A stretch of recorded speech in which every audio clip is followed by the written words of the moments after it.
पक्षी निशाना लगा रहा है, निशाना लगाते लगाते लगाते लगाते फिर उड़ारी मारेगा और पहुंच जाएगा।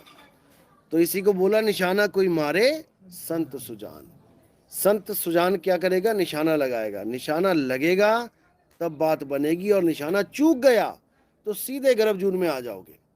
कोई रोकने वाला नहीं, कोई गुरु तुम्हें नहीं बचा सकता। याद रखना, कोई कहे कि गुरुजी बचा लेंगे, अरे गुरुजी खुद 9 महीने लटक के आए हैं, तुम्हें क्या बचाएंगे? नहीं बचा सकते। बचाने वाला केवल परमात्मा है। तो साहिब कह रहे हैं, अरे बंदे को बंधा मिला, छूटे कौन उपाय, कर सेवा निर्बंध की, पल में ले तो छुड़ाए। बंधे को बंधा मिला, यानी जो खुद गर्भ में आया है उसको एक और मिल गया जो गर्भ में आया, उसी को परमात्मा मान के बैठ गया। वो जो खुद उल्टा लटक के आया उसको परमात्मा मान के बैठ गए। कर सेवा निर्बंध की, यानी जो कभी गर्भ में उल्टा नहीं लटका, अगर तुम उसको जान गए तब समझ लो तुम्हारी मुक्ति हो जाएगी। तो वो कौन है? वो शब्द गुरु है। शब्द गुरु सुरत धुन चेला, मिले परस्पर भया अकेला। और ना कोई गुरु ना कोई चेला, तो उड़ जा हंस अकेला। गुरु चेले का रिश्ता यहीं रह जाता है संसार में ही। कोई कहे कि वहां जाके हमें हमारा गुरु जी मिलेगा, ऐसा कुछ नहीं है, ऐसा कुछ नहीं है। यहां पर गुरु चेले का रिश्ता है, वहां पर तो राम कबीरा एक भय हैं, कोई ना सके पछाणी। वहां तुम परमात्मा के साथ एक हो जाओगे। गुरु तो बहुत दूर की बात है तुम्हें ढूंढे मिले। असल में तुम मान बैठे हो शरीर को गुरु, जबकि शब्द गुरु है। जो तुम्हें ज्ञान दे रहा है वो शरीर नहीं है, वो भी शरीर नहीं है और तुम भी शरीर नहीं हो। तुम्हें भी यही बार बार समझाया जा रहा है कि तुम शरीर नहीं हो। जब तुम शरीर नहीं हो तो तुम्हारा गुरु शरीर कैसे हो गया? तुम हो सुरता और तुम्हारा गुरु है शब्द। इसके अलावा बीच में किसी को लाने की जरूरत नहीं है। ठीक है, हमने ज्ञान लिया, ठीक है, बहुत अच्छी बात है, ज्ञान लिया, लेकिन हमने परमात्मा का ज्ञान लिया। हमने डाकिए से चिट्ठी ली, ठीक है, बहुत अच्छी बात है, चिट्ठी ली, लेकिन हमने पति की चिट्ठी ली। डाकिए को पति मत बना लेना। यहाँ सारे डाकिए पति बनने को फिरते हैं। यही कबीर साहब समझा रहे हैं बार बार। हाँ, गुरु को परमात्मा से भी ज्यादा बड़ा मान सकते हो, लेकिन मान सकते हो नहीं गया। हो नहीं गया। जैसे आप कुएं में गिर गए तो आपको किसी ने बाहर निकाल दिया, आप क्या कहोगे? नहीं की तैयारी करो। इसी को विहंगम चाल कहते हैं। तो साहिब बिल्कुल स्पष्ट कर रहे हैं कि शब्द विहंगम चाल हमारी, और कहे कबीर सतगुर दई ताली, खुले कपाट शब्द झनकारी, और पिंड अंड के पार सो देश हमारा है, कर नैनो दीदार महल में प्यारा है। क्योंकि बहुत से गुप्त भेद होते हैं वाणियों में, इतने गुप्त भेद हैं आप सोच भी नहीं सकते कि ये वाणी ऐसे क्यों बोली है, ये 16 पुत्र क्यों बोल दिए, ये 16 संख योजन क्यों बोला, ये 5 25 3 क्यों बोला। बहुत कुछ है, लेकिन जब भेद खुलते हैं तो खुलते ही चले जाते हैं। जैसे ईसा मसीह का बोला जाता है कि ईसा मसीह को 3 दिन तक लटकाया गया, वो मर गए, उसके बाद 3 दिन के बाद वो जीवित हो गए। अब उनको ये नहीं समझ में आ रहा कि 3 दिन बाद जीवित हो गए, इसका मतलब वो 3 दिन तक मर गए थे। और एक तरफ गॉड कहते हैं उनको। जब गॉड ही मर गया तो बचा क्या फिर? और 3 दिन तक सृष्टि किसने चलाई जब गॉड ही मर गया? तो क्योंकि सृष्टि गॉड चलाता है। वो उस भेद को नहीं जान पाए कि 3 दिन के बाद कैसे जीवन मिला उन्हें। हमें भी 3 दिन के बाद ही जीवन मिलेगा। अगर हम इन 3 दिनों को पार कर जाएं, चौथे दिन हम भी जीवित हो जाएंगे, क्योंकि 3 भेद किसी को पता ही नहीं है। उसके बाद कहते हैं कि 40 दिन लोगों के साथ रहे और फिर चले गए। 40 का भेद लोगों को नहीं पता है। हमारी 40 दिन का भेद हमारे ग्रंथों में कितना आता है? 40 का, ये 40 वो 40। ये 40 ही क्यों है? वो भी 40 दिन जिंदा रह लोगों के साथ बात करके गए हैं। ये 40 के पीछे भी बहुत गुप्त भेद हैं, लेकिन सारे भेद धीरे धीरे धीरे खुलते जाएंगे। ऐसी मुसलमानों के धर्म में बहुत गुप्त भेद हैं, बहुत सी बातें हैं जो वो नहीं समझ पा रहे हैं। यहाँ तक बोला गया कि आखिरी ईंट अभी नहीं लगी है, आखिरी ईंट बाद में लगाई जाएगी। अब आखिरी ईंट क्या है? वो मूल ज्ञान है। जब उसको खोला जाएगा तो समझ में आएगा कि आखिरी ईंट कौन सी है। आखिरी ईंट लगेगी, दीवार पूरी हो जाएगी, यानी पूर्ण ज्ञान हो जाएगा। यहाँ तक कि जो अनंतपुर धाम के गुरु जी हैं, वो भी ये सत्संग में बोलते थे कि आनंदपुर धाम का जो ज्ञान है वो 99 पौड़ी का ज्ञान है। वो भी 100 बोल के नहीं गए। जो उनके भगत हैं, लाइव सुन रहे हैं, पांचवी पातशाही जो आनंदपुर धाम के हैं, वो भी ये बोलते थे कि आनंदपुर धाम का ज्ञान जो है वो 99 पौड़ी तक का ज्ञान है। 100 क्यों नहीं बोला? क्योंकि उनको भी पता है भैया 100 का ज्ञान कुछ और है, और वो ज्ञान जब खुलेगा तो सारे संसार का कल्याण होगा। तो ये गुप्त भेद होते हैं, गुप्त बातें होती हैं, इनका तब समझ में आता है जब मूल ज्ञान के सत्संग आप सुनने शुरू करते हो। कबीर साहब का जो ज्ञान है वो कोई मंत्र जंतर तंत्र का ज्ञान नहीं है कि मंत्र जप लिया, ये कर लिया, वो उनका रहस्यमयी ज्ञान है, भेद वाला ज्ञान है। वो हर वाणी में आपको देखो भेद जरूर आपको समझ में आएगा कि भेद की बात हो रही है। वस्तु कहीं ढूंढे कहीं कैसे लागे हाथ, गुप्त वस्तु तब मिले भेद ही लीजिए साथ। केवल भेद बताने वाला गुरु आपको चाहिए, ना कि जंतर मंत्र तंत्र वाला गुरु। उसका तो शरेआम खंडन कर रखा है, क्योंकि वो माया के अंतर्गत है। जितना भी खेल माया के अंतर्गत है उससे आपका कल्याण होने वाला नहीं। माया क्या करती है? 3 गुणों में लपेटा मारती है। साहिब कह रहे हैं माया महा ठगिनी हम जानी, त्रिगुण फांस लिए। रुपया पैसा नोट मकान दुकान ये सब 3 गुणों का खेल है। इस 3 गुणों में ऐसा उलझा दिया है कि तुम समझ ही नहीं पा रहे हो कि हो क्या रहा है। पहली बात तो तुम्हें तुम्हारा स्वरूप नहीं पता। अपना स्वरूप ना जानने के कारण तुम्हें अपनी माँ का स्वरूप नहीं पता, अपने पिता का स्वरूप नहीं पता। अब तुम एक लाश को अपनी माँ और अपने पिता मान के बैठ गए, यानी इस काया को अपने माँ बाप मान के बैठ गए। अब ये माया ने ऐसा लपेटा मार दिया है कि मिट्टी की वजह से, मिट्टी को प्रेम करने की वजह से तुम दोबारा मिट्टी में ही वापस आओगे। जिसकी माँ एक्सपायर हो रही है उसका पूरा ध्यान माँ पे चला जाता है कि मेरी माँ मर रही है, जबकि उसकी माँ कभी मर ही नहीं सकती। वो उस शरीर को अपनी माँ समझ बैठा है जो ऑलरेडी मरा हुआ है। लेकिन हमें केवल चलती हुई दिखाई दे रही है, हंसती दिखाई दे रही है, तो हमें लगता है कि माँ जिंदा है, जबकि शरीर पहले से ही डेड है।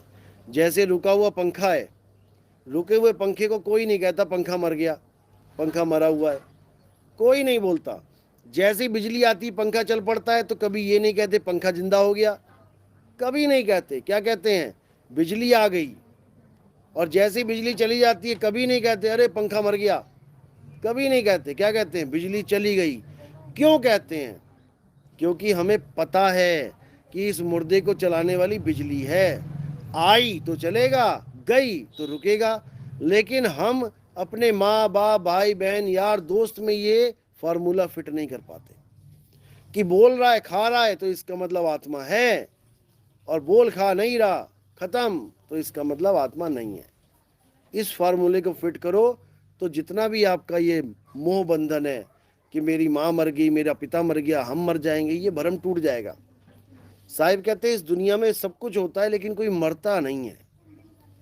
क्यों नहीं मरता? क्योंकि हम सब अजर अमर अविनाशी हैं, हम सब आत्मदेव हैं, लेकिन हम अपने स्वरूप को नहीं चीन पा रहे हैं, इसीलिए जीव बने बैठे हैं।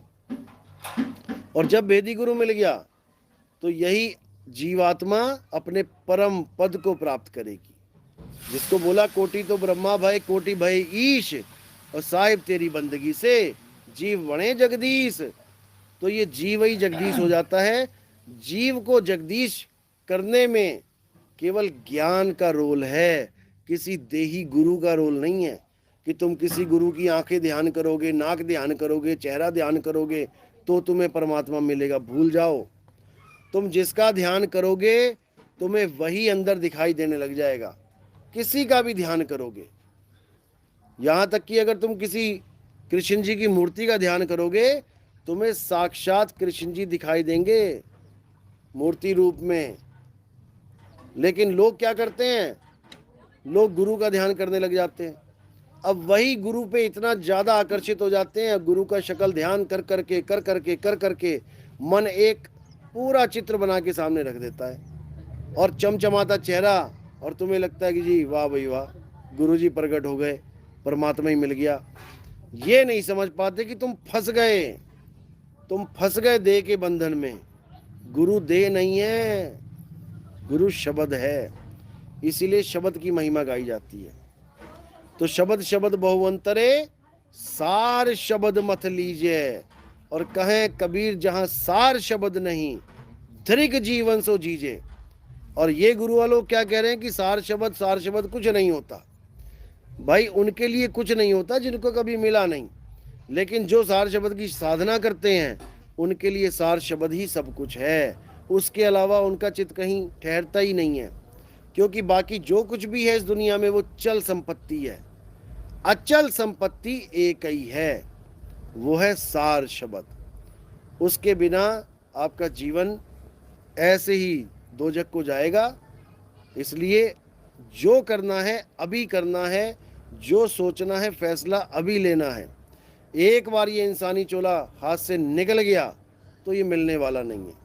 इसीलिए बार बार कबीर साहब यही समझाते हैं कि 184 भटक के पौ पे अटके आए, और अब की पासा ना पड़ा तो फिर 84 जाए।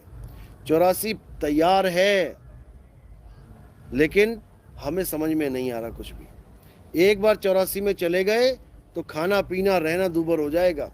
देखो कुत्तों को बेचारों को ठंड में आप लोग रजाई लेके बैठते हो, गली में रात को एक बार निकलो जरा, जब कुत्ता सो रहा हो देखो उसको कैसे ठिठुर ठिठुर के सो रहा है।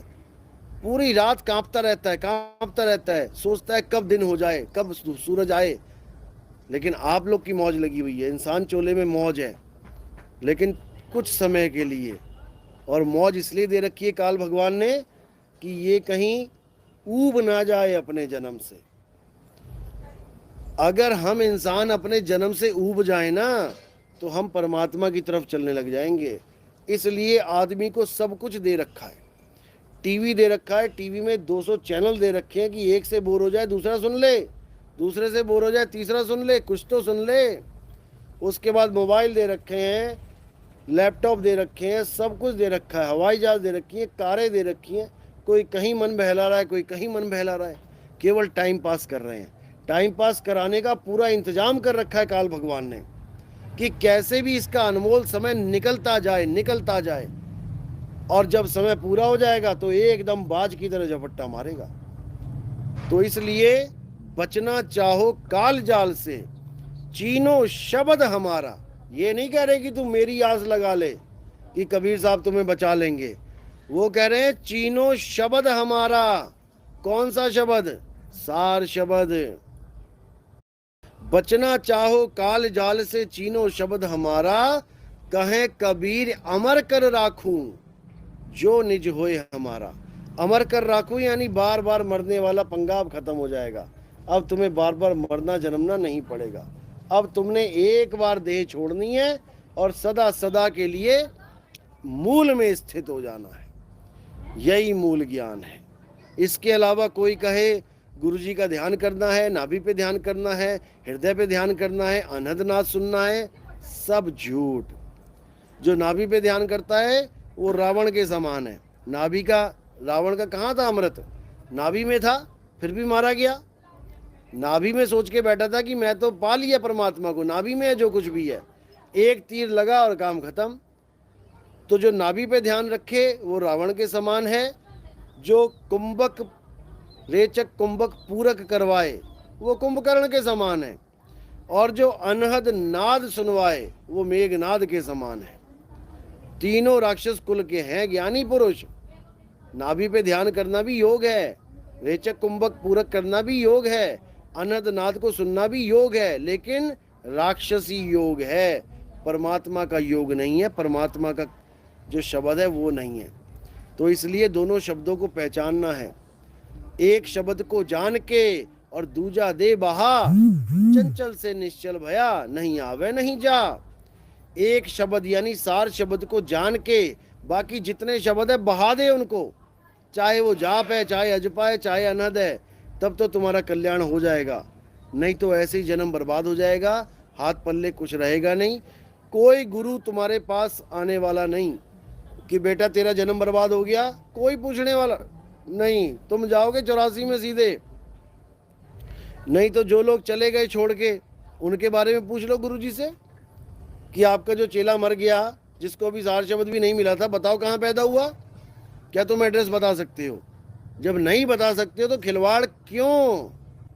ऐसे ऐसे पंथ बैठे हैं जो कहते हैं 4 जन्म बाद मुक्ति करवाएंगे तुम्हारी। अरे भैया 4 जन्म छोड़, तो पिछला जन्म वाला बता दे चेला कहाँ गया। अभी जाके देख लेते हैं किस टाइम पैदा हुआ, कौन पैदा हुआ, किस नाम से पैदा हुआ, बताओ। 4 जन्म बोलना बड़ा आसान है कि हमारे गुरुजी ने कहा है 4 जन्म में मुक्ति होगी। अरे तू जन्म तो बता कहाँ कहाँ पैदा होऊंगा मैं। इतने बड़े ज्ञानी बन गए तुम, लेकिन कोई नहीं समझता इन बातों को। अंधी भेड़ की तरह बस जहां एक जा रहा है वहीं सारे जा रहे हैं। लेकिन अब नहीं, अब विवेक को जगाना है। अब अपने हित को और अहित को पहचानना है। जहां पर आपको लगे कि हाँ भाई ये ज्ञान सही है, आप बेफिक्र होके वहां जुड़िए। ना तो कभी किसी को रोका जाएगा, ना किसी को टोका जाएगा, लेकिन हाँ समझाया भरपूर जाएगा। अगर किसी गुरु का चेला गलत रास्ते जा रहा है तो गुरु का फर्ज बनता है कि चेले को समझाए, बंधन में ना डाले कि तू बेटा वहां मत जाना, नहीं तो तुझे पाप लग जाएगा, तुझे गुरुद्रोह लग जाएगा। ऐसा कोई चक्कर नहीं है। हर जीव आज़ाद है अपना अपना गुरु चुनने के लिए, अपना अपना मार्ग चुनने के लिए। हर जीव आज़ाद है और ये आज़ादी सबको मिलनी ही चाहिए। जो गुरु ये कहते हैं हमारे सिवा किसी और का सत्संग नहीं सुन सकते, वो भी तुम्हें बेवकूफ़ी बना रहे हैं। भाई अगर तुम्हारे ज्ञान में इतना दम है कि वो सत्य है तो फिर तुम डरते क्यों हो। फिर तो कहीं भी जाने दो उसको, सत्य को कौन बदल देगा। लेकिन तुम डरते हो क्योंकि तुम्हारे पास सत्य नहीं है और तुम्हें पता है कि भाई इस बंदे से अगर मुलाकात हो गई मेरे चेले की तो ये तो गया। आपके पास जब आप पतंग उड़ाते हो आपको पता होता है कि मैं कितने की डोर लेके आया हूँ, कितने रुपए वाली, कच्ची है कि पक्की है। और जब पता लग जाए कि सामने वाले का मांझा कैसा है तो बचता है बंदा, पेचा लड़ाता नहीं है, भागता है, पतंग को दूर करता है। लेकिन जब तुम सबसे अच्छी डोर लेके आए हो, सबसे बेस्ट क्वालिटी, तो तुम जान जान के घुसोगे बाकी पतंगों में, क्योंकि तुम्हें पूरा विश्वास होता है कि मेरी पतंग कटने वाली नहीं है। इसी प्रकार कबीर साहब का जो मूल ज्ञान है वो भैया कटने वाला नहीं है। हम खुला भंडारा देते हैं सारे चेलों को कि भैया जहां मर्जी जाके ज्ञान चर्चा करो। अगर इस ज्ञान से आगे का ज्ञान कोई मिलता है सबसे पहले हमें बताओ आगे। लेकिन इतना यकीन रखना, अगर तुम्हारा विवेक जागा है तो तुम्हारे ज्ञान को कोई बड़े से बड़ा संत काट नहीं सकता। वो सरेंडर करेगा तुम्हारे आगे। हाँ बस कुतर्की ना हो, कुतर्की होगा तो फालतू की बात करेगा, इधर उधर की बात करेगा, उसके साथ बात करने की जरूरत भी नहीं है। आप सीधे अपने काम से काम रखो। चलो आज का सत्संग यहीं समाप्त करते हैं। कोई नाम दीक्षा वाला है तो हाथ खड़ा कर दे। कोई नाम दीक्षा वाले हैं?